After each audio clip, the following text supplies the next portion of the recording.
All of a sudden the vibrator kicks on and they haven't put it to my head yet, but I'm taking a couple hits now. Like this is like I'm a party at when I'm 21. I'm just like, hitting the couple knocks off the old nitrous. Nothing big. I'm hanging out with my Woodstock patients. That's really where I'm at right now. I'm just got the whole thing and I'm like pushing it through my side. I'm doing the whole thing, right? Yeah. And then all of a sudden they put that needle in my scalp and they put the vibrations on, and it is the craziest sensation I've ever felt in my entire life. That pain of a needle going into the very, very small space between your skin and the muscle in your head and your skull. It's such a small space, but it feels like they are driving a 10-inch nail through your skull into the other side of your face. Oh, God. I cannot put into words what that felt like. I can still feel it to this day. As like if I think about it, now, like oh my God. You're like the base of your head. Like I'm just feeling it just like it is insane. So then I'm taking panicked rips. So you're ripping. I'm going, you're like, give me more nitrous. My eyes are rolling in the back of my head. I do that 3 or 4 times. And now I am smoked out of my mind, out of my gourd. Yeah. I have no idea. I'm dizzy.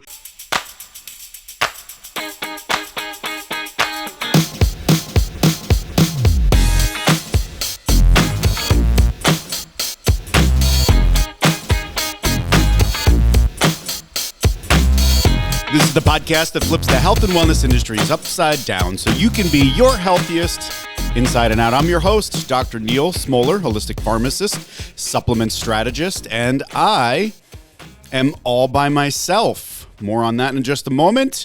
Visit wellnessupsidedown.com for all things podcast related. Like and subscribe to us on social media and on YouTube because we're worth it. So here's the deal, guys.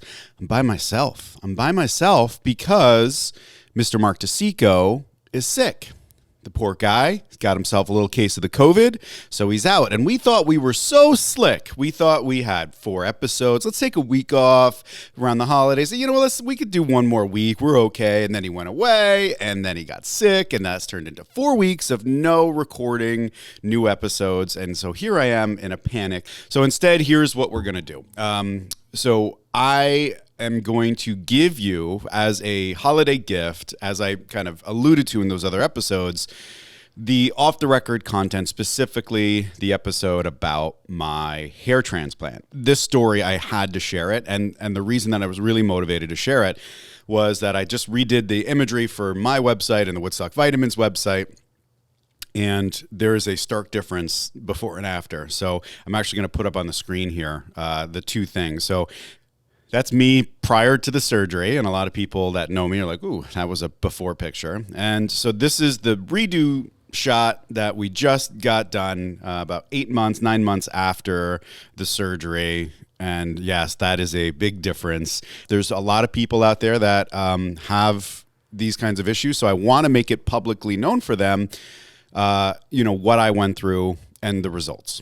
Anyway, Happy New Year's, everybody. I hope you liked my pharmacy and enjoy this episode.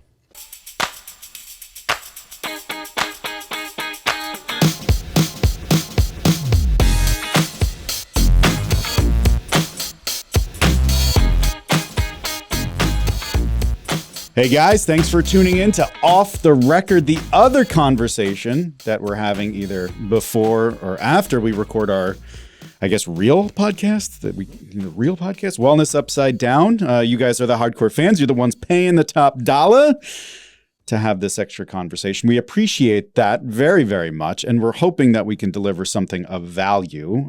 There's not much here, but, we're going to try. I think this episode alone should. If you don't like this, if you don't like what we're about to do here, you're going to cancel your membership. This is going to be the height of what we do. This is probably the best episode of all of them. So I hope it lasts throughout the year. It's like Christmas, the spirit of Christmas, just giving all year long. This one here. Mark is here. It's past his bedtime. He goes to bed at 4:30 in the afternoon because I watch Matlock and go to sleep. I don't know why that's a problem for anyone here. That shouldn't be your problem. You did okay though with the last time we recorded until 9 o'clock, I think, and then We were that up means till you got 9. home I had till to like drive 10. an hour home. It was a lot, guys, but I'm here. I'm back. I'm ready to be off the record. This is exciting, and the most exciting part of all of this is we get to make fun of you, which you need. Like the ego knockdown is very important. Dana and I have talked about this. It's extremely important for you to not feel like you're awesome, which you do too much of the time. And so off the record is really about putting you in your place. That's fine. Yep. Yeah, we're going to let Dana chime in occasionally. She's like in the corner. Yeah, it's, I was put in the corner. Nobody puts Dana in the corner. We actually did. Neal already said that joke. I don't remember when. I didn't want to say it again, but it's what happened. We'll keep it fresh and off the record. We're going to have new jokes, funnier jokes. It's going to get funnier here. We promise. And wait till you see the videos we're about to show you. You're going to lose your mind. Yeah. I don't think it's that great. It's very great. This is middling at best. Mm-hmm. So, all right. So episode 1 is a big one. This is a revelation to some people. It's not in the biblical sense, but like in the sense that a lot of people didn't know that all of this was going on. I kept this under riggedy wrap. Mm-hmm. And so I had a hair transplant. So we are calling this episode Neal Got His Hair Did, which I think is very appropriate. It was an Always Sunny episode. That would be the name of the episode. It would be Neal Gets Hair. That's a show that everybody's like, I can't believe you've never watched that. I actually have watched maybe the 2 seasons. Danny DeVito got there, and then I just never got back, which is crazy, right? Yeah, I'm very familiar with the characters, but I don't have the depth of knowledge of the show that I would like to have. Yeah, same thing. And it's one I should like because I'm big into comedy. Neal, it is so up your alley. I cannot believe you haven't seen it. And the most recent season was unbelievable. People have said that. That's what I've heard. It was really good. It was completely unexpected. You know what's really funny? We can kind of, when we do the conversation on the other podcast about calories, we should talk about Rob McElhaney. He did a diet to get ripped better than Chris Hemsworth. Insane. And like his body is like it's like negative body fat. It's so weird and awesome and unprecedented in like TV history, right? Like who else has done that? And what was it for? It was just for like a Pride episode, right? Just to do it. Like there was like a dance number, right, Dana? Well, what happened is he did a character arc where because they were such like wretched people, he was like, that lifestyle will make a person fat eventually. So he gained he got himself up to 200 pounds in one season, and then he had to take all of that off. So in losing that weight, he bulked up too. Wow. And there was an incredible dance number. Which is exactly what I did. That's exactly what I did. I gained 200 pounds on purpose. Just over a long period of time. I just maintained it because you're like, you know what? I'm a winner, guys. I'm committing. I'm a winner. Okay, I'm not doing anything halfway. I committed to it. And now we're here, and it's fine.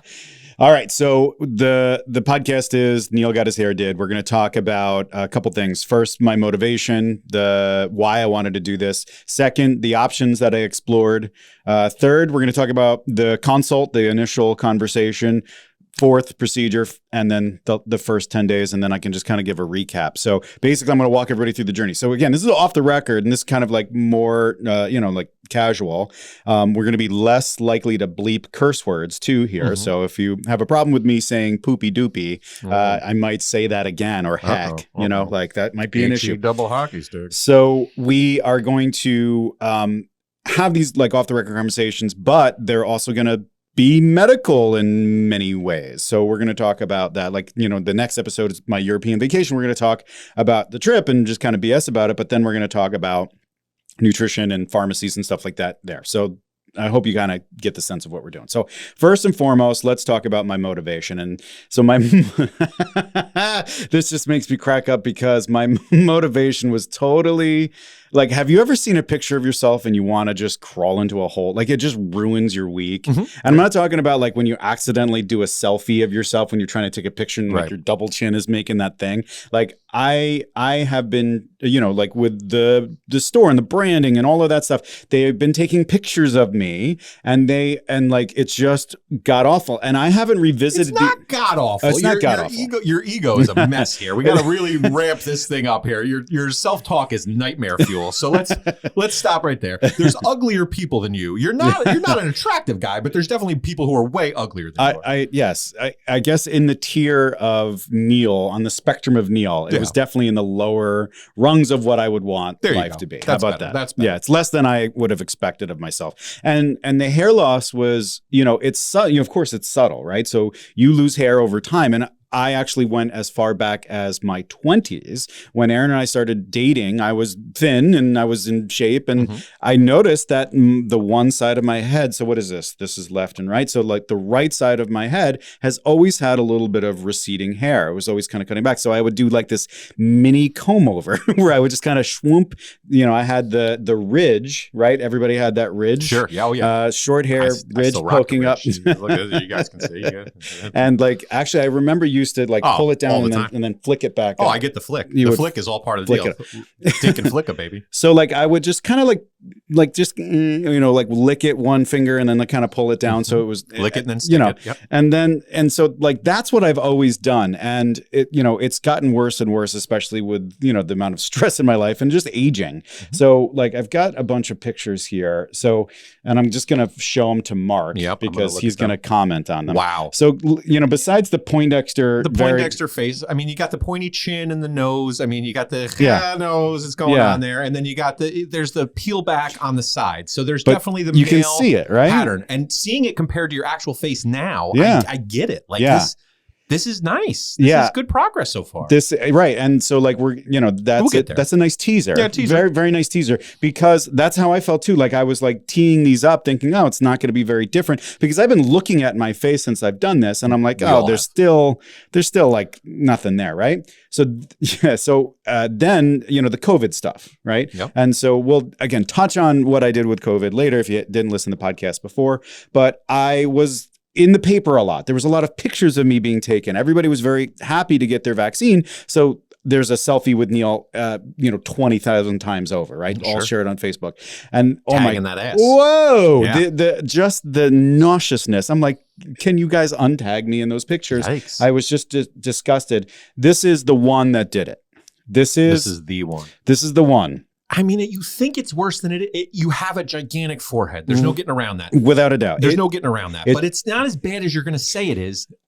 It took my forehead, it's a lot. And it adds like 2 inches to it. It does add some height. And makes you taller. And so this picture is me with the mayor of Saugerties, who's been a mentor for me forever. This is the day we did the big clinic. There was like 1,300 people or some ridiculous amount in our hometown. I was 1,700, I think. I don't know, some insane number. And it was just like so many people, our hometown, all the sickest people. It was an amazing day. We take this great picture as we're celebrating, and I get the image and I'm like, oh my God, I want to throw up. Like that is god awful. Like, and the thing about it is, and the pictures and such that we'll be sharing, like with the clips and everything and on the page itself, it's like I've got the coif up front, right?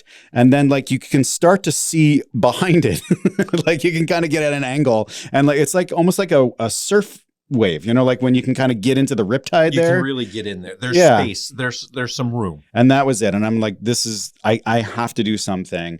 And it became a thing. So that was the day. So you saw that picture and you said, this is it. Like I've reached a point. Because everybody asked me, like, what's the point that you got to with your weight, right? Mm-hmm. Everybody's question is like, you knew your weight was this way, right? And so you knew your head and your face was this way. So why this, I guess? You know what it was? Like, because like a lot of folks are taking pictures of me and I'm seeing the hair. Yep. And the thing about it is that, you know, when they talk about hair and hair genetics, they're like, oh, it's your mom's dad. And my mom's dad had full head of hair, was receding a little bit when he was like 76 and passed away. And like all the men in my family on that side have hair. I've seen them. That's true. It's real. My dad's side, completely different story. They have, just like me, they all have like dark black head of hair until they die. And like it rarely gets gray at all, but it recedes back about 4 inches and it just stops. So it's not even like male pattern baldness where you get the yarmulke burn. Like, you know, our people would get that burn,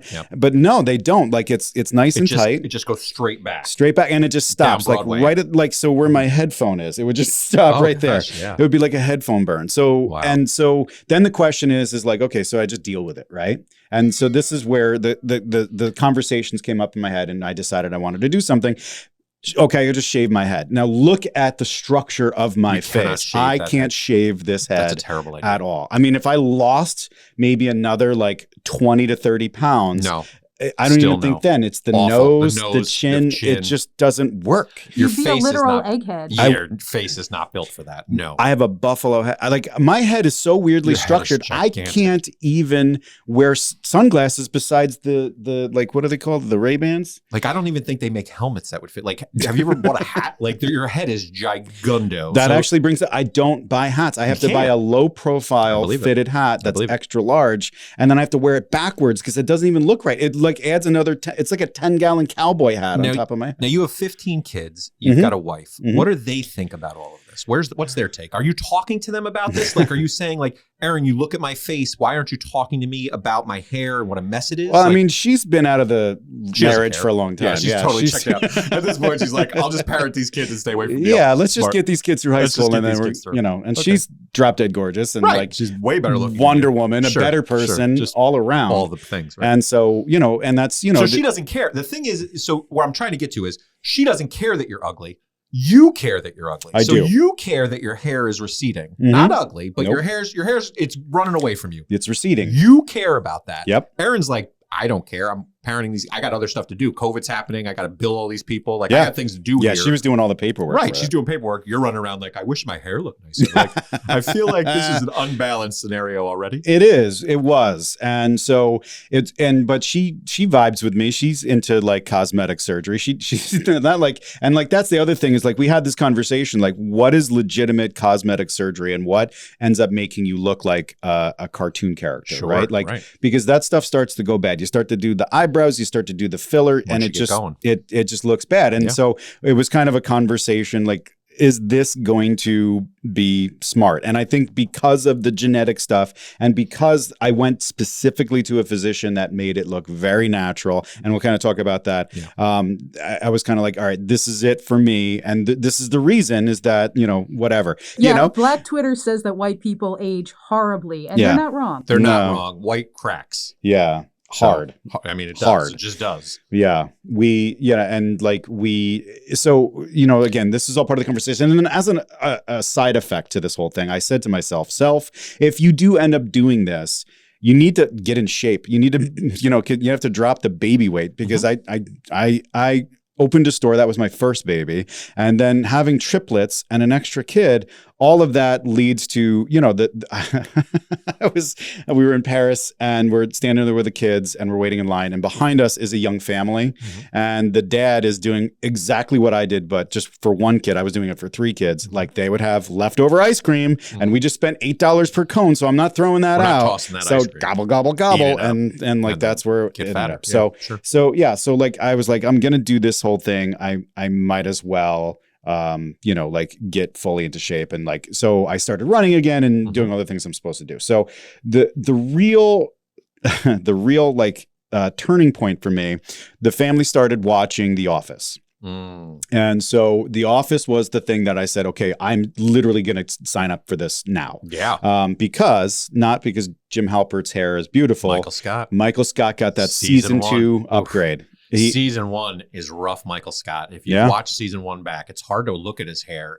And Neal's going to act like his is like that. It wasn't. Like the pictures aren't going to look like Michael Scott. I think if I wet it, and like I'm going to show you another picture, but like if I wet that thing down and pulled it back, I think that it would look very close to Michael Scott. And so same kind of vibes. Like I can do that. And again, Steve Carell had the procedure done. He had to have had the procedure done. There's nothing that says he did. So you don't know it for sure. I know plenty. But he definitely did. Oh yeah. He had to have some kind of.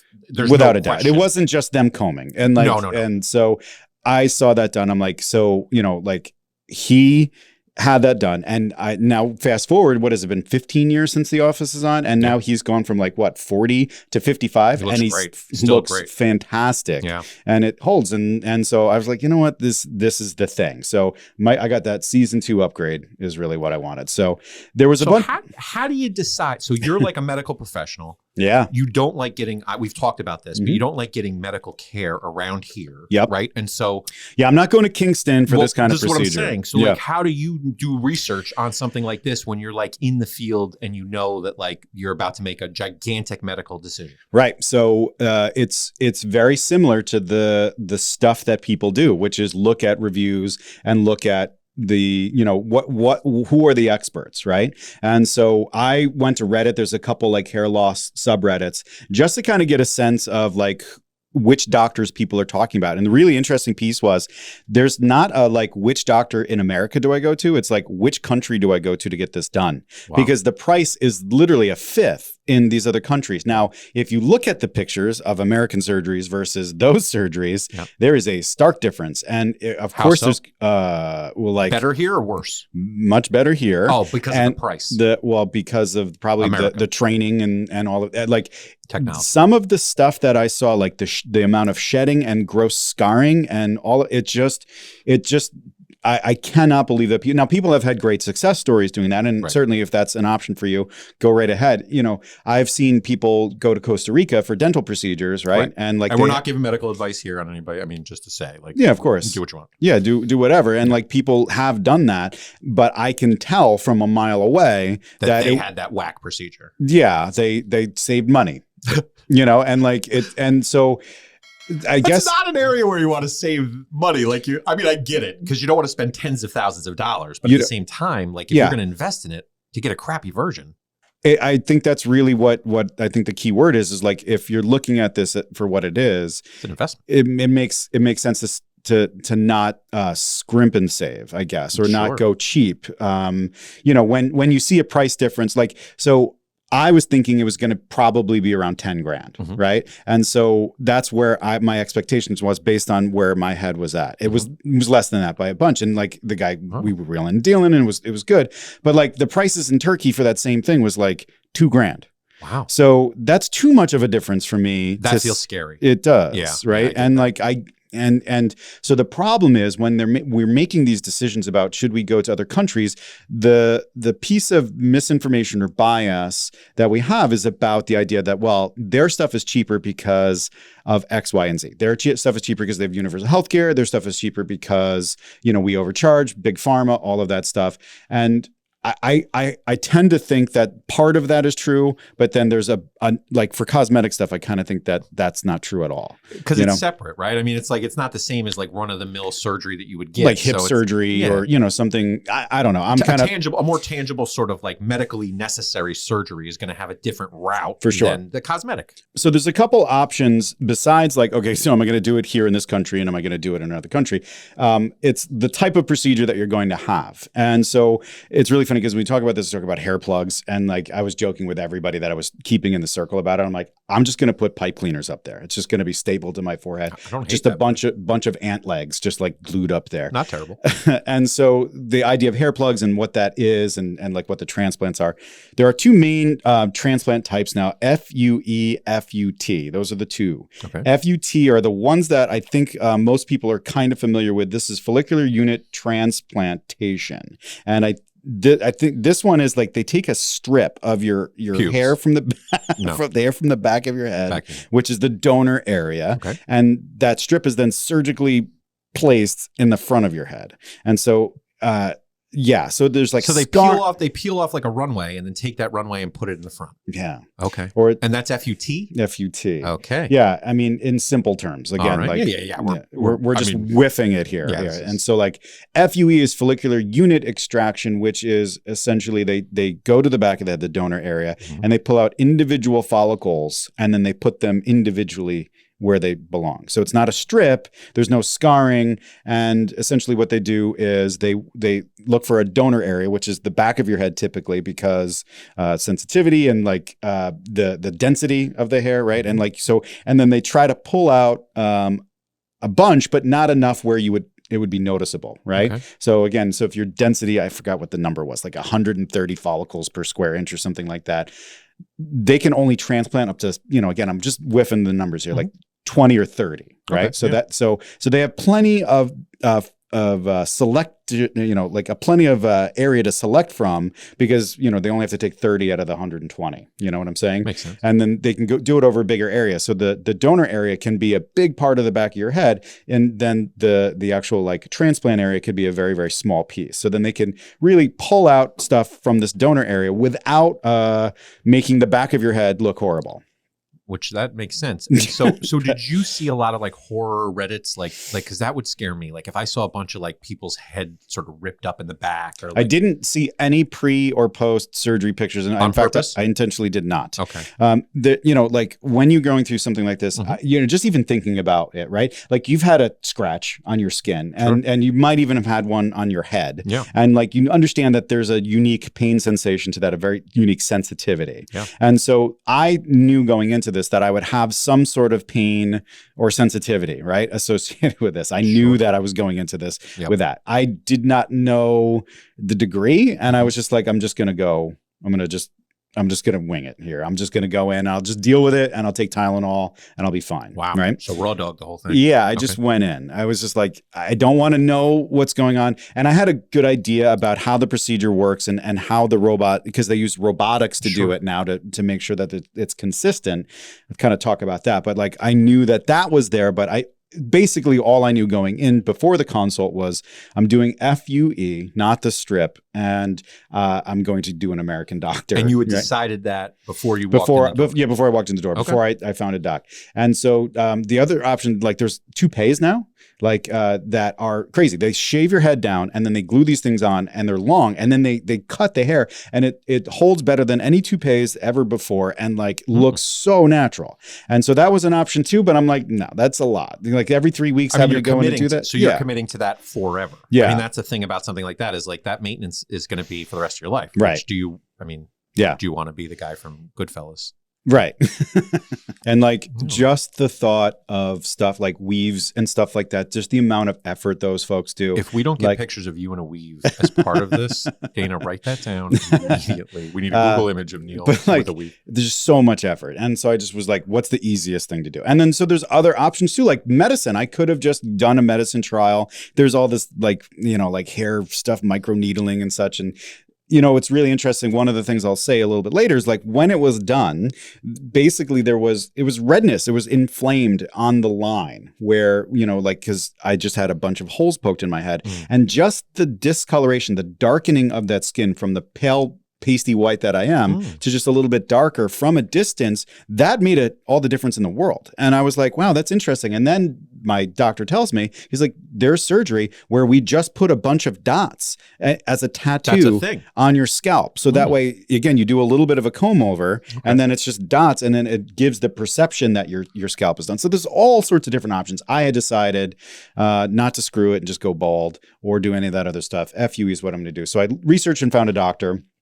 I'm unsure if I'm going to plug the doctor, but the way that I found the doctor was I researched this procedure, and I was trying to find who was the doctor that was kind of leading the way, right? So who was the person, at least in the region. And the nice thing is, so we're up here in Kingston and Woodstock, of course, but so I'm not going around here, but we're very close to New York City. And New York City is it's a gigantic, massive city that has some of the best doctors in the world. And so I was able to find quickly one of the practices that basically was the pioneer, especially of the robotics version. And then the person that was responsible for bringing that to that practice separated out and then focused exclusively on FUE hair transplants. That's all he does. Wow. Every day he does a couple consults, and then he does one procedure. And that's all he does every day, 6 days a week. Wow.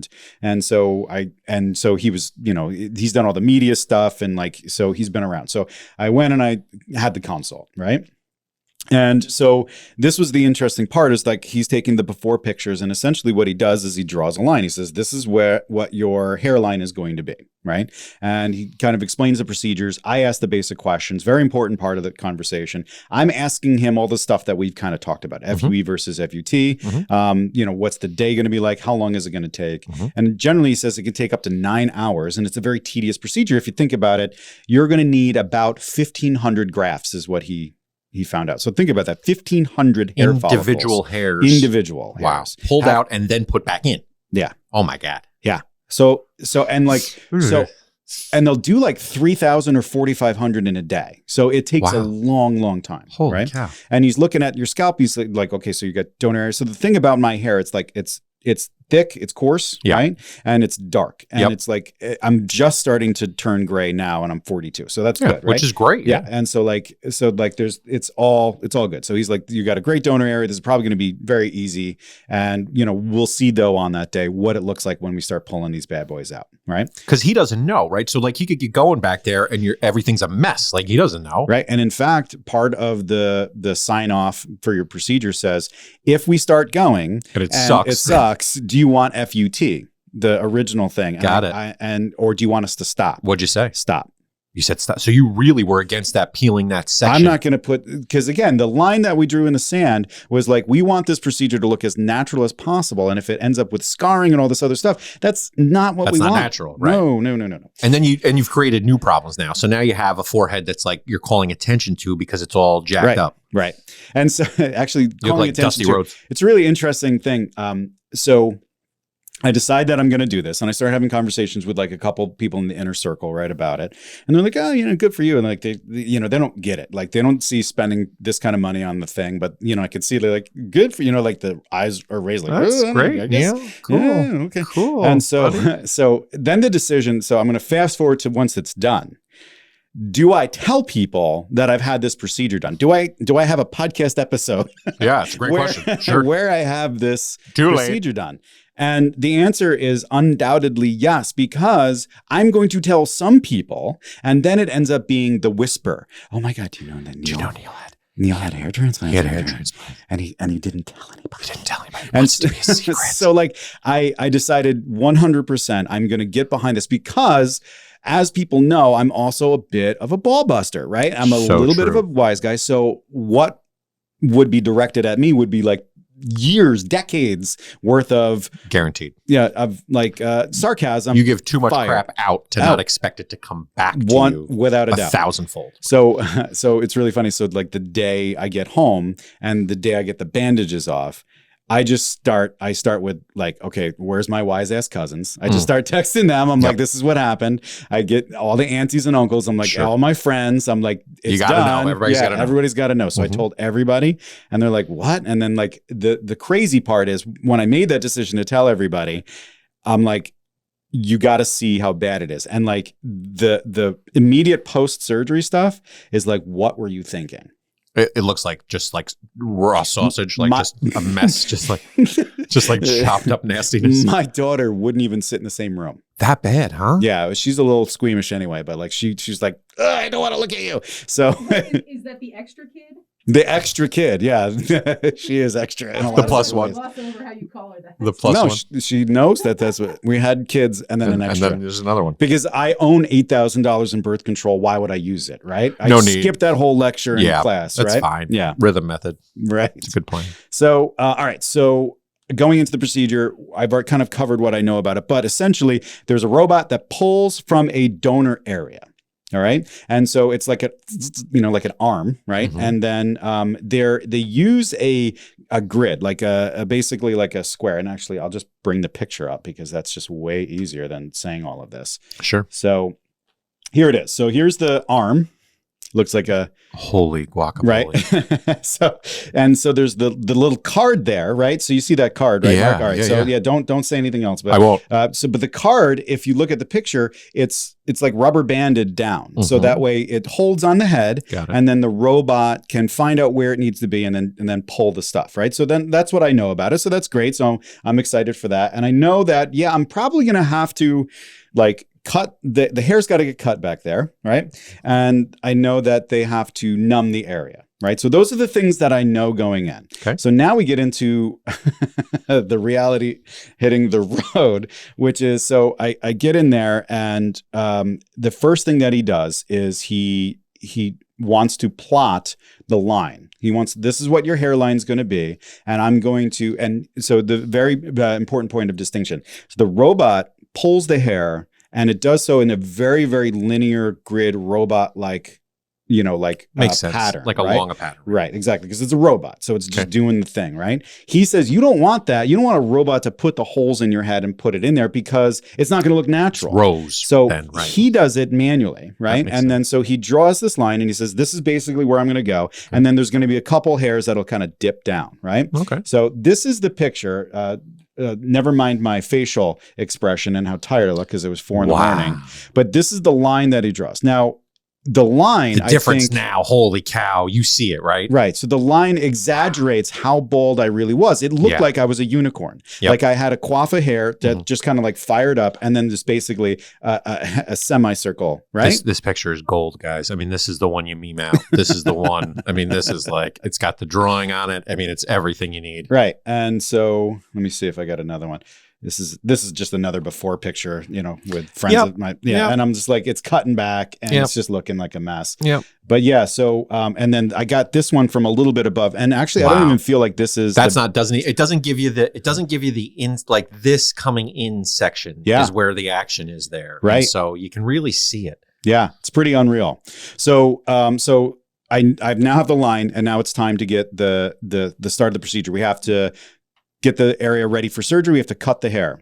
And so they go in and they're like, listen, what we do is we're not going to we don't have a barber. We're just going to cut the hair down right down to like the very, like a 0 basically. Okay. Right. Yep. So if women, it's like basically just a little bit of hair left. And so they're going to shave it all the way down, and we're not going to fade it. We're not going to do anything. But what we will do is we'll only go up to basically where your ear is. Okay. And so like if you're on a Zoom meeting, nobody can tell. Right. Wow. And I actually have a picture of that. So that way you could kind of see that they weren't lying to me when they said that. Right. So this is a couple days after. Right. And so this is like, you can't tell that I just had a hair procedure done. No, not at all. That just besides the fact Looks that I great. didn't shave. Right. Yeah. And because the way that they cut the hair. So now I cannot wait. Like, so I'm so excited for the back end of that. To see the other side of it and like what it looks like. We're going to save that one. Right. So I walk into this room that they're going to cut my hair in. I do the haircut. They have me go out, and then I come back in, and the first thing I see on the tray is this, which is a marital aid, like a vibrator. Dana, you can see that now, right? With a pink glove over the top of it, as if it is a phallus with a condom on.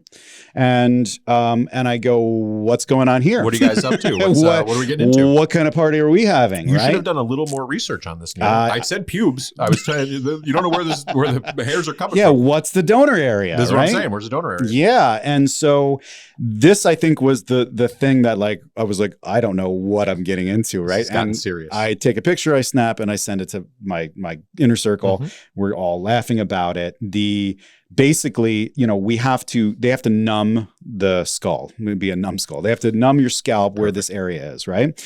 And so they're going to inject into your scalp sedatives, right? Okay. And they're like, it's painful, right? And you have nitrous here that you can take hits off of. Okay. And then vibrations, temperature, and I think pressure are the 3 main things that nerves kind of feel. Okay. And if you overwhelm one, the other one will go down. So like the pain part of it decreases if you increase the vibrations. Got it. So they're like, we're going to put the needle in while we're vibrating your head, and then you're going to pull on nitrous if it's painful. If it gets worse. And that's what it is, right? Okay, yeah. And so they're like, you should take a couple hits because now we're going to get started. All of a sudden the vibrator kicks on, and they haven't put it to my head yet, but I'm taking a couple hits now. Like this is like I'm a party when I'm 21. I'm just like, hitting the couple knocks off the old nitrous. Nothing big. I'm hanging out with my Woodstock patients. That's really where I'm at right now. I'm just got the whole thing, and I'm like pushing it through my side. I'm doing the whole thing, right? Yeah. And then all of a sudden they put that needle in my scalp, and they put the vibrations on, and it is the craziest sensation I've ever felt in my entire life. That pain of a needle going into the very, very small space between your skin and the muscle in your head and your skull. It's such a small space, but it feels like they are driving a 10-inch nail through your skull into the other side of your face. Oh, God. I cannot put into words what that felt like. I can still feel it to this day. As like if I think about it, now, like oh my God. You're like the base of your head. Like I'm just feeling it just like it is insane. So then I'm taking panicked rips. So you're ripping. I'm nitrous. going, You're like, give me like, more nitrous. My eyes are rolling in the back of my head. I do that 3 or 4 times, and now I am Zonked. smoked out of my Sure. mind, Sure. out of my gourd. Yeah. I have no idea. I'm dizzy. I can't. I mean, that level of nitrous is not a healthy plant, Neal. I mean, that's not a party level nitrous. That's like death level nitrous. Like they should have cut you off. Like you should not be hitting nitrous at that level. And I had to put it down because I started to get a little bit nauseous. But then they're vibrating your head as you're high while they're doing this. And my God. And really what it is, you just stop caring. You're just like whatever. I am dude. so blasted. Destroy me, right? The feeling of a vibrator being rubbed on your head while you're high is so amazing. There's so much here. Is amazing. I think, Dana, like you're into the marijuana, right? I believe Big time. I believe that you should try this This is one going time. south fast. I Encouraging Dana to vibrate herself while she's. I while just she's don't smoking know weed. where I'd find a vibrator. I don't. You guys. I don't know either. So like Maybe someone at I the know doctor's has one. at I've the never doctor's seen one. office, You go you to the can. doctor. Yeah, you just go see my doctor. He'll help you out. But put Doctor like, in quotes. In quotes. I swear to God, and then it happened a couple more times because it kind of wears off, and so I'll Right. talk about that. So that sensation. So went from the most pain to the I can't believe I wasn't doing this while I was getting high in college. Missed Like, opportunity. This is Why such did no one tell me? This is such an amazing experience. Sure. And so, but seriously though, like once you get over the needle, once a couple injections go in, so then they can put all of them in because you're really numb at that point You're and you're Right. wrecked. Just get after And it. so like now we're ready to go. Right. Mhm. And so again, to highlight, I'm exhausted because I drove down to the city the night before, went out with a friend of mine from college, and like we were just hanging out, and then like I got crap sleep at the hotel, and then the procedure started like 7 a.m. Ugh. So I'm super tired. Now I'm zonked out of my mind and like so now it's time to get into the chair. So you get into the chair, and it's a massage table chair basically with the pillow thing where you can put your face into. Mhm. So I put my face through. I'm like, I'm going to go to bed. Right. And Hmm. I was so out of it Mhm. that I slept through a machine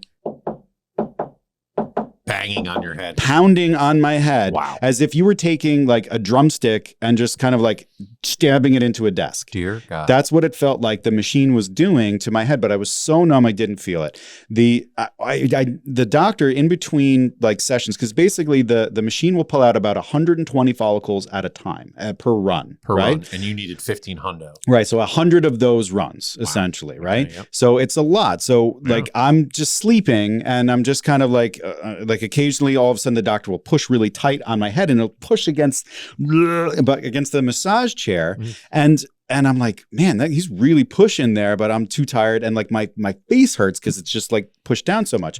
What is he doing? I don't really know. So we're getting close to the end, and all of a sudden I'm like, hey doc, what is it that you're doing? He's like, well, that's the card that, so the robot knows where to go on your head. I'm like, oh, let me take a look at that. Cause now I'm kind of sitting up and we're going to like do a different area.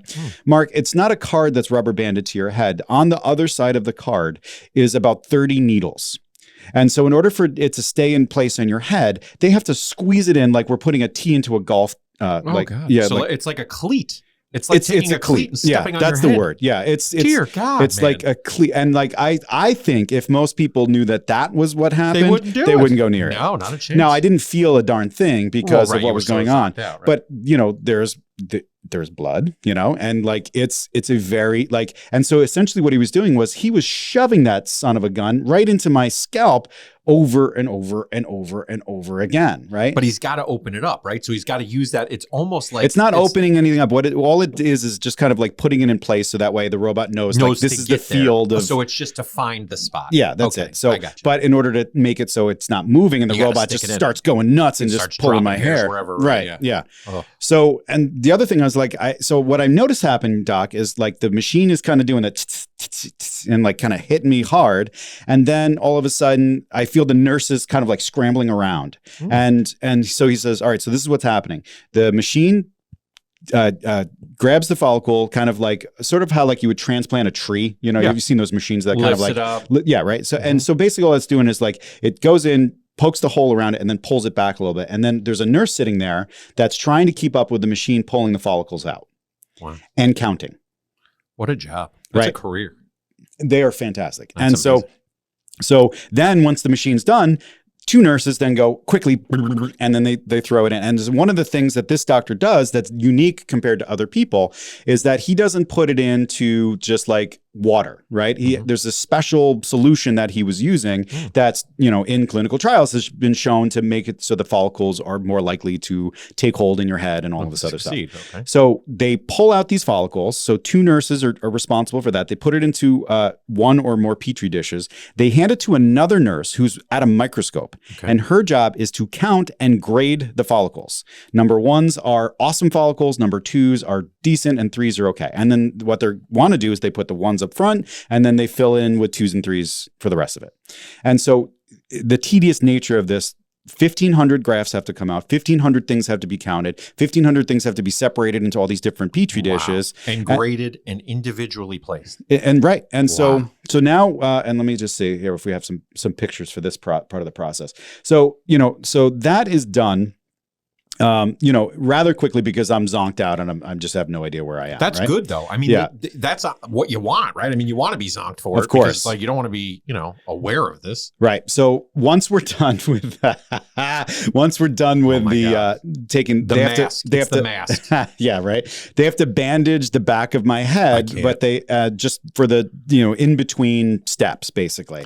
Why is that not your profile picture on like LinkedIn? Like that should be like your main everywhere profile. Yeah. That's what we should be using for the podcast. The upside down, the extra for this is that's the picture we're using. That's the one. And it's like the upside down, like Stranger Things. Oh my God, it's awful. That's what we could do. This is what this is.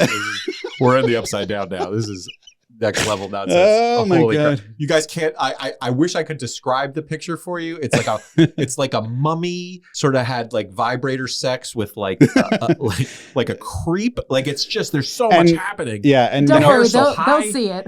And my God! And my hair is like my hair. It's like Mr. T sort of. It's like a mummy plus a mask. There's a lot happening. It's like I used hotel shampoo and couldn't get all my gel out. Yes. So then like it's thick and coarse and like coiffed up and it's a disgrace. It's a mess. It's fantastic. I mean, it's really a real great. winner. So that's phase one is to get the donor hairs out, count and grade them. Yep. Right. So that's a lot of fun.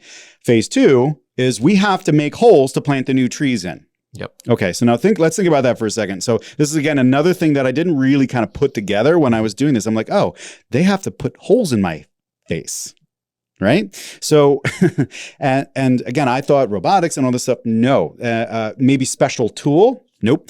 It's the end of a needle. So a BD needle, I think it was an 18 gauge needle, which is what I would use to drop like testosterone or something like that, right? Wow. 18 gauge needle, so a really thick bore, and he's just taking the needles and he's like literally poking holes and counting. So I can't talk, I can't say anything because he's got to keep a count, and so he's making 1,500 holes in that white area, and he is literally he does it right, so he knows the right depth and angle to do it, and it's beautiful clearly, but like.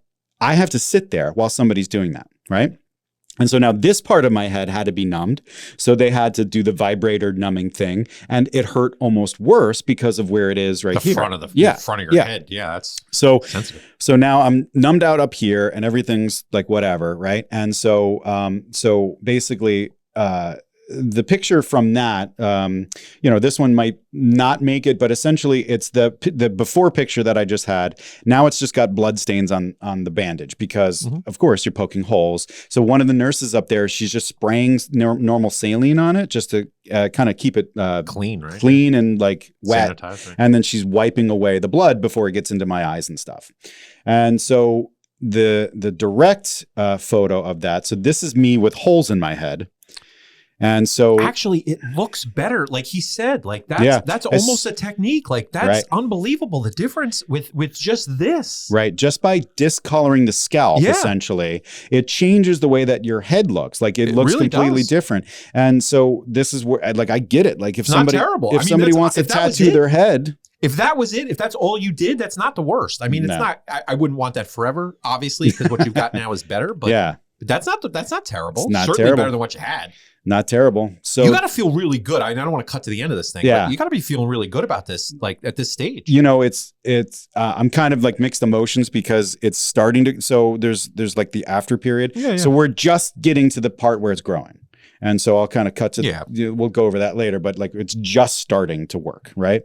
And it's been 4 months. So it's just kind of like I'm looking at it every day. I'm trying to be patient, that whole thing. But You're not yes, patient. I am not patient. No one believes that. No. People have met you. So then we take a little lunch break and they're like, listen, you can get a fancy lunch or we can get some pizza, which is really dope from this place right up the street. They're like, and like we can get moving real quick. So they poke all the holes, they spray me, they put that thing on so it doesn't get like gross. Yeah. And then I'm trying to like wolf down pizza so I can go right back and I love that you got to eat halfway through. That's such an unsurgery life. I've never heard of anybody eating like mid-surgery, like, hey, bro. Like, like they got you doped up, then they fed you some pizza. Like this sounds like a Friday night at Dana's house. Like it's not terrible. Like, it's actually kind of fun. It sounds really fun. Yeah. I mean, and the pizza was fantastic. We're lying Sicilian. about the pizza, so that's good. Okay. It was Nice, legitimate. thick crust, Meat and it's just greasy and beautiful. delicious. Oh, it's great. It's just what I needed after all of that. And so then the next part is, so now you have the holes in your head. Now you have the follicles that are all graded. One by one, those have to be put into the holes in your head. Now think about how long something like that would take. And I'm thinking, oh my God, I'm going to be here forever. Yeah. Now already though, we're ahead of schedule. So basically by the time we were done poking the holes in my head, he wouldn't normally be done pulling follicles because a lot of people don't. He's like, your donor area is great. And I was like so happy that he said that. And so, and like I keep it thick back there, bro. Yeah, for real. And like, so the nurses, like as I was zonked out, they were saying, oh, this is going to be great. This is going to, this guy's number one. This guy's the best guy we've ever had. Like, no, but they're seriously like, this is going to end up being great. Like they kept being positive because of the quality of the hair that was being pulled. And they see this all the time. So right. So I'm thinking like, I'm zonked out. Like I'm like snoring and I just kind of woke up. So I'm hoping that was honest. Right. Mm-hmm. And so they kept saying it. So I kind of believe it. Right. So then I'm feeling pretty good. We're done ahead of schedule. I get to eat lunch like an hour before anything. And now all I have to do is sit through this next process. So they're like, okay, so in this process, we'll let you watch a movie. So they put a TV up and I'm thinking like, what am I going to watch? Because if I watch anything that requires my head to move, they're going to get pissed off at me. If I'm watching anything that requires laughing, that's going to be an issue, right? Yeah. So I picked The Bourne Identity.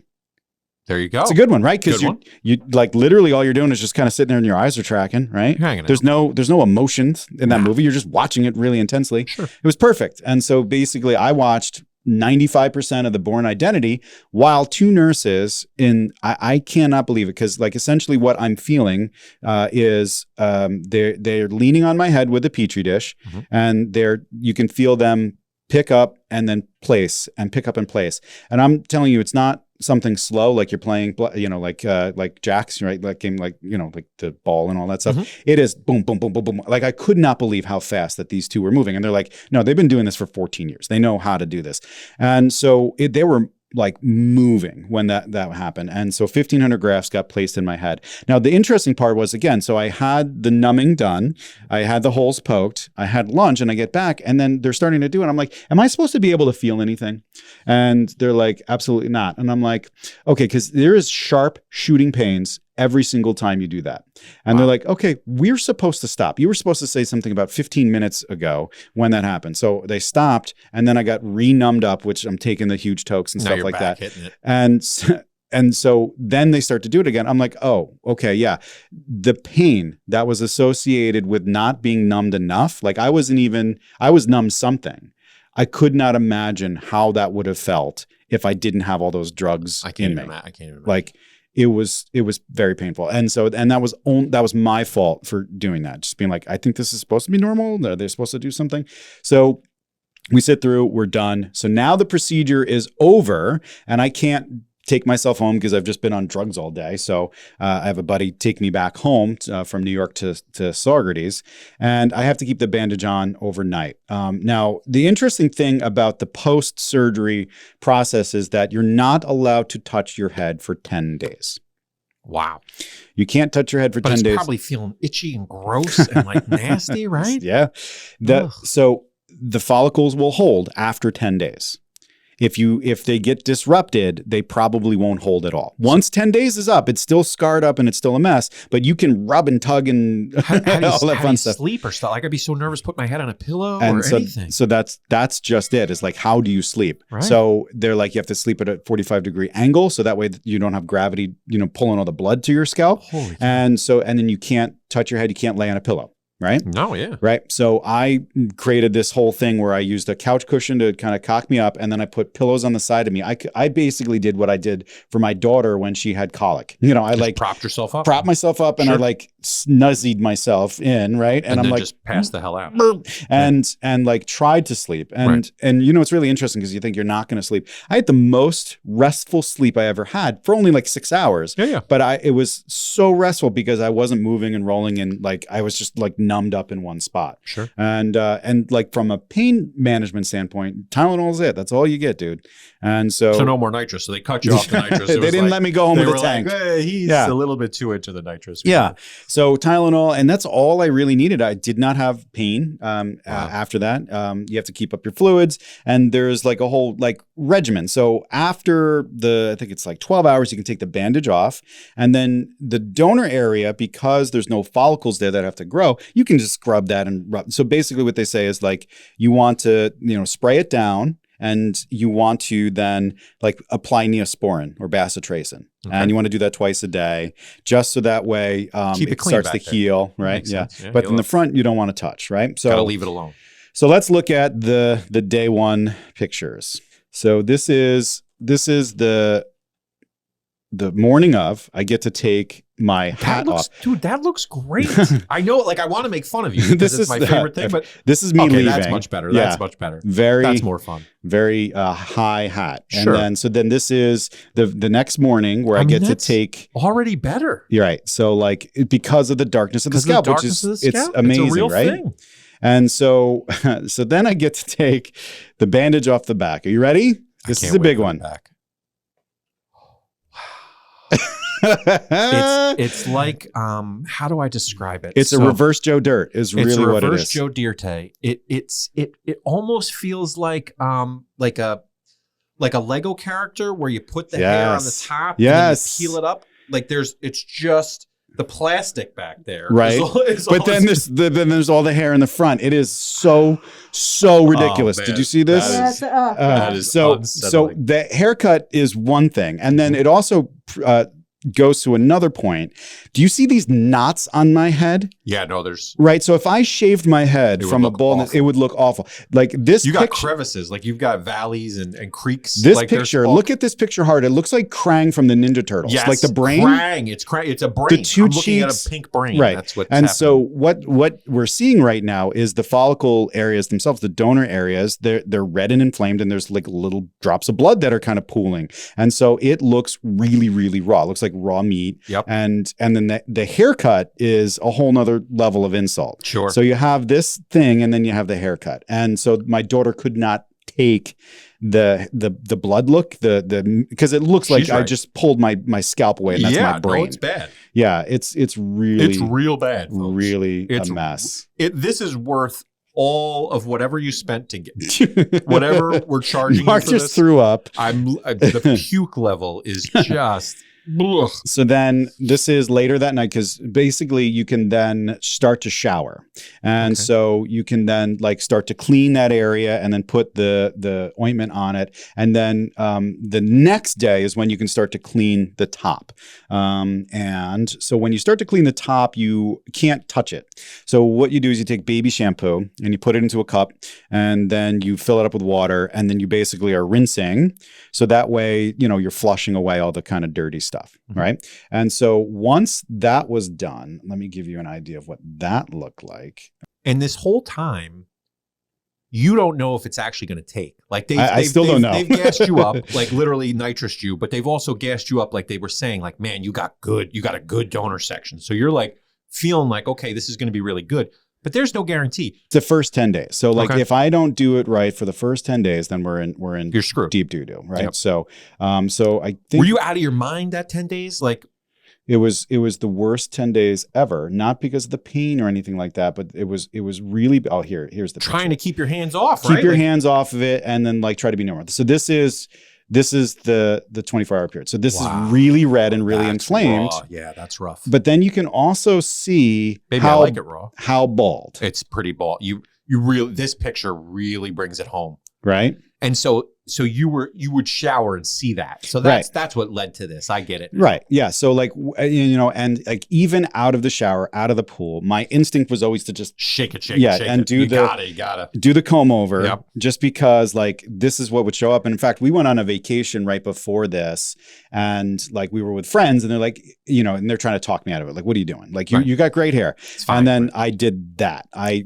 would dunk my head and I pulled, and they're like, oh, never mind. Never mind. Right. You're right. You actually need this. You're right. And so then the other side, which has so this is the right side that I've always had some receding hair. That's a big jump. It is. And then this is the left side, which actually surprised me how bad it was. I was actually shocked how much loss there was on that side, because I never even, this side, I never really thought that it was an issue. Right. And then again, like I did the Zoom meeting, like this is what I would look like in a Zoom meeting. Is fine. It's fine. You can't tell. You cannot tell. What a difference. It's a big deal. And so that, even by like the next night, the redness in the back of the head starts to go down, and it stops looking like raw brain. The top of the head kind of stays where it is. This is my favorite picture. This is the one that I send all the cousins and stuff. This shows how dramatic the haircut was. And I think this should be the cover art to this is all. There's so much good cover art here. There's just so many options. Yeah. And so, all right. So we're deep into the podcast here. So basically, we're doing the 10 days. I'm trying to get through the 10 days. It's really difficult to like do the showering. You can't wear anything but button-up t-shirts. You can't take the shirt over your head. Got it. Right? And because they don't want you to touch these things. So on day 10, I can go back to the doctor and I can do a consult, and he can make sure that everything looks good, it's healthy, and then he approves me for a haircut. And like, you better believe that I scheduled my barber to come to my house and cut my hair. Sure. I'm like, I will pay you whatever it takes, get to my house and fade me up, because this is a mess. And like, for what I paid for it, even though it wasn't the 10 G's or more or whatever, they could have had a better barber. Right. I mean, there's this in between time, right? So like, this is not supposed to be like your vanity is obviously like, you can't even walk around with like your head looking like raw meat. I don't understand why that's a problem, but I get it. Like, you want it to be nice as soon as possible, especially because you spent the money. So I get it. But like, the in between was going to be rough. I mean, it just was. So this is day 10 versus day 1. What a difference. So like, you can even see the hair growth, and this is the donor area that I'm showing marked. So basically it's the raw, knotted head with the crevices, and then my hair is already starting to grow back. And so then, they were able to come and fade me up, and of course it didn't look great. That's not a good look on me, tight hair, especially when I have a little bit of weight gain. But this is day 10. Like, it doesn't look bad. That's not terrible. That's a lot better than it was. Right. A lot. And so like, it looks almost deliberate. Like you tried to do that is what it looks like. Right. So that style never ever has worked for me, but it was something that I lived with for about a month, and then my hair started to grow back. So now we're in this post surgery. For the 10 days is really the line. And then again, this is more for like everybody's understanding and like people, if they're interested in this process. So the first month, you really don't expect anything. Now, if the hair follicles that are there start to grow, that's cool. But really what ends up happening is the first month it just kind of freezes, and then it starts to shed. And so like it won't really do much of anything. That you might see growth in some of the follicles that are there, so people get all excited, but really it will basically stop and start to shed and then go dormant. So basically the first 60 days, you'll go back to looking bald, except now your scalp will be red. So that's kind of what you have to expect. And then after that, after about month 3, that's when you start to see a little bit of growth. And then it's really month 6 where you really can look at it and say, okay, this is where it's going to be heading. And it's year 1 that you can say, okay, was this a success or not? So right now, if I were to rip my hair back a little bit, you can see the area, right? You can see it. Looks good. But then there's growth for sure. Still growth, but you got room to grow. It's low density, right? It's like, so then like just today before I did this, I wanted to just kind of take a look, and I can see in areas. So like in the low density area, there's more density kind of coming in. So there's like more coming. And then like on this side, you can really not tell. Now I think, in the months since, I've run into people and they're like, and they know that I had the procedure done, and they're like, your hair looks great. You know, and you've said it too. I've said it, yeah. And I noticed a difference from when you and I did the COVID run, and I went and helped you in Marlboro. Yeah. That from there to now, what a difference. I mean, if we take that picture of the two of us and then look at it now, I mean, totally different guy. I have, and I will say there's two pieces to that. One is the weight loss, you know, from running, and then two, the finasteride. So they recommend that you go on finasteride, which is a medication used for, it's Propecia, right? It's a medication used for balding. Yep. And, you know, I've, you know, in the interim, I've looked at the hair loss subreddits even more, and people will just use that. Again, that was an option. And what that does is I think that's really responsible for the thickness. It's really gotten the thickness back that I used to have in my hair because it prevents the male pattern baldness, right? And so if, you know, they're going to move these follicles up front, and the follicles from the back are less likely to be subject to male pattern baldness. That's why it makes that male pattern, right? The fryer. So it's only the stuff that's on the top to the front that is really susceptible to the DHT that gets produced in men over 40. Got it. And so the finasteride ends up being like a DHT blocker, essentially. And so then the hairs that are up top in that top part can stay instead of getting like thinned out all the time, right? Okay, yeah. And then the follicles that are coming from the area that would normally not be subject to that are now getting put on top. And so what can happen sometimes is that those hairs can stay, and then you get bald in other areas. Oh, dear God. So then years later, some people will have more surgery. Oh, yeah, God. exactly. Okay. And so you might need this dildo again. I hope they upgrade the vibrating machines. Yeah. But we'll have Dana do some research on it. It's a good medicine. It's been working. It's been helping. And yeah, if you take it for as long as you want to, the minute you stop, it can start the process again. So you really have to take it. So once you commit, it's like you can't stop at that point. Yeah. And I don't really feel like there would be a reason for me to stop. And again, have you noticed anything like, you know, I mean, side effect wise? Yes. No, nothing. I'm lucky. It's a small percentage of people that have side effects, but I'm not in that camp. And again, the purpose of the podcast. How did you decide on because this is what we're talking about, right? I mean, this is the kind of stuff. Oh, the medicine. So there are two options that are very effective. And actually there was just a paper released literally as I was finishing the procedure that showed which one was better. So the finasteride was actually better than the dutasteride for what it was doing. Okay. And that's kind of been said over time, right? And so and the doctor's experience and, you know, he had anecdotal evidence. He's like, and then you had science. He's like, good. Finasteride works. And yes, the paper just came out that further supports it. So totally use that. And so again, the medicine for me isn't a big deal. You know, I take 1 billion supplements anyway. So, you know, adding a pill to it isn't a big deal. And I know enough about the medicine to know that there is no, you know, concern. It's one of those medicines that have been around for like 40 or 50 years, and we're very comfortable with what it is. So all said and done, it was a crazy experience. It was really funny to loop everybody in, show everybody my hair. So simultaneously, they're laughing about my haircut in that first 10 days and then grossed out by the raw meat look of it. And then couldn't believe I did what I did. And then like looking at the front of it and stuff. But now when I see people, they're like, hey, it looks great, you know? And but like the truth is like, we're not even close to any results yet. That's the cool thing, though. You're getting the benefit of people going, "Oh, wow, it looks nice," and I'm even saying it. And I would be the first to bust your chops. Right? It does really look good, and so. And this isn't even the end. So that's exciting. That's like, it's going to get better, which is cool. And so seeing the stories like success or otherwise, it is radically different in some of these folks. Like I saw one dude that was ripped off, like Andrew Garfield. Like look at his hair.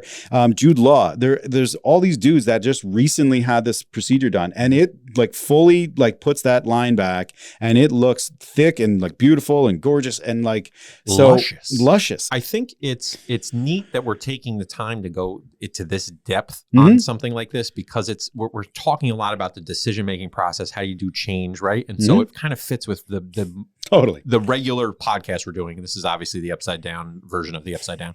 But I I'm thinking as we're talking about this, you're going to do it? Well, my hair's fine. Like I have awesome hair. But just the decisions that I had to make around my surgery, right? Like, and so we could do a whole episode. We probably will, which we can get into sort of how do you make the decision and what you expect when you get there as opposed to what actually happens. And so no matter how much research you do, no matter how much you talk to people, when you actually do the thing, It's going to be 10 times worse. Like you just got to go in. It's bad. And that's why I was just like, I'm checking out. I Yeah. don't care. Like, I'm not going to worry about like the individual pain that I'm going to feel. Cause if you get wrapped up into that thing, you lose the forest for the trees. Like it's true. You got to proceed with the end in mind. And I knew that eventually, and again, I also knew going into it that the results weren't going to happen right away. I didn't know that you weren't really going to see anything until 6 months. I didn't like kind of look into that. I was kind of like speedball running this thing, but like, the idea that, that's a bummer, because you kind of want to get that instant fix. Gratification, right? Right. But like everybody's locked down and nobody's going anywhere. Yeah. And you could have zoomed your way through because it was pretty COVID-ish. So you had you could hide a little bit, but you were out in the open. So this is a dangerous thing for a guy like you because you're a public figure. And so you're walking around Woodstock and people are like, what's going on with the back of Neal's head? Right. And people be like, maybe the vaccine is ripping his hair out, right? Like that's a real thing. People were like vax haters, anti-vax people. That's what they would say. It's actually kind of funny, and we'll kind of end on this. So like day, I think it was 9. Friends of ours came up from the city, the ones that helped drive us back up. We were going to go out to dinner, visit one of the great Woodstock establishments, and then we're going to go to a comedy club. And I just didn't time it right. And so like the guys like, listen, at day 7, you can technically put a hat on your head, just make sure it doesn't touch that. And so like keep it back. Keep it kind of like almost like the thing here, the back of the hat, like right at your eyebrow almost, right? And like have it just be tall. So we go out to dinner and I do that, and then I'm thinking, and so like I've got I'm picturing like Dudley Do-Right hat, like I'm picturing Pharrell from the Emmy or from the Grammys that time. You remember Pharrell's giant hat? That's what I'm picturing. You in a giant hat. That's what I was gonna do, like Turd Ferguson style.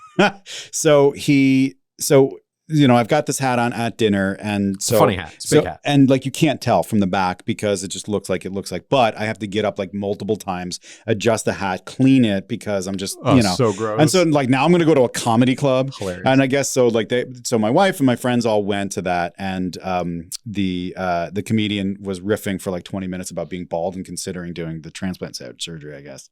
So I could have really shined. Oh man, that would have been that was like, what a missed opportunity. We should have him on the show. We should have the comedian on the show. Yeah. So that's it. That's the story. So wow. I think that we did it, man. We did it. We just paid for your value that you were looking for. This was worth it, folks. The video and the pictures, like you're not gonna. You should definitely take some Dramamine prior to this podcast. Like this is just not rub your pressure points on your wrists before you do this. I don't even know how I'm supposed to edit this because I already know what the pictures look like. Yeah. And they're gross. They are wildly disgusting. It's so bad. It's bad. But from that is this glorious head of hair. It's and a frock. I mean, it's worth the investment that you put into it. You got the return on investment. Yeah, that's exciting. I think again. Did you just say frock instead of coif? I said he frock. Is it a frock? He's frocking it up. He frock, is obviously like his clothing, but he thinks it's his hair, which is okay. Right, that's all right. Yeah. Can you tell? Like it's past my bedtime. It's late now. This is the thing. Like I'm the one knowing words at this point. It's not good because I'm asleep usually by right now, so I'm exhausted. But let's see here. I just want to show one more thing just to kind of like do the before and after most appropriately. Let's see here. There's a picture of me from that Jay was using all the time. And so that's what I basically say. Like, for me, like looking at this picture here, like Jay would just use this all the time in our marketing and our emails and our blogs, and I just kept going, delete the picture, like take it off the internet. I know which one you're going to show me because I've seen it 100,000 times. It's god awful, and it really highlighted how bald I was because the downlight was like up through, my hair was wet, and it was just a mess. And then to today, I feel a lot better about the whole thing, and I guess that's all that really matters, right? Well, you feel good, you look good, you feel good, and that's important. And that's what you wanted from this. So what you were looking for at the beginning was a solution to this that made sense long term. And it seems like you're on that path. Yeah, man. And I got this picture that I can, take with me and show everybody. If I just want to berate myself, that's what I would do. It's brutal. When we do the roast of you, which we're going to have to set up, eventually, right? we need a roast. When we do the roast, these pictures are going to be front and center. Like, oh my God. Well, that was really funny. Like, just to end the conversation, one of my cousins was like, "Oh my God," he's laughing. He's like taking screenshots. I'm like, "Dude, I sent you this picture. I gave it to you." Right? Like, well, it's like Eminem and 8 Mile. Like, you have to get ahead of this. Like, you have to like go after Papa Doc first because otherwise it's a mess. That's right. And then it turns him into the Falcon. I know. Yeah. Oh, so here it is. Here's the picture. terrible. Right. Just and you're just such a jerk in it. Like it's Yeah. got all the It's components. got Like everything. you're being a jerk and your Yeah. hair's like it's just got all the stuff. So This is incredible, Neal. This content is like it's you're cool. not going to find this anywhere. If you found any other podcast that's done what we just did here for the last hour, God bless you. More power to you. Yeah, you're And not going to find it. It's only going up from here, folks. It's going to get way, way worse. It allowed me to stop taking pharmaceutical medications. Just building a wellness practice around meditation and mindfulness was super critical to me, and it helps with so much more stuff, like being able to speak about meditation, mindfulness, and just all of the things that are around it makes me a better dad too.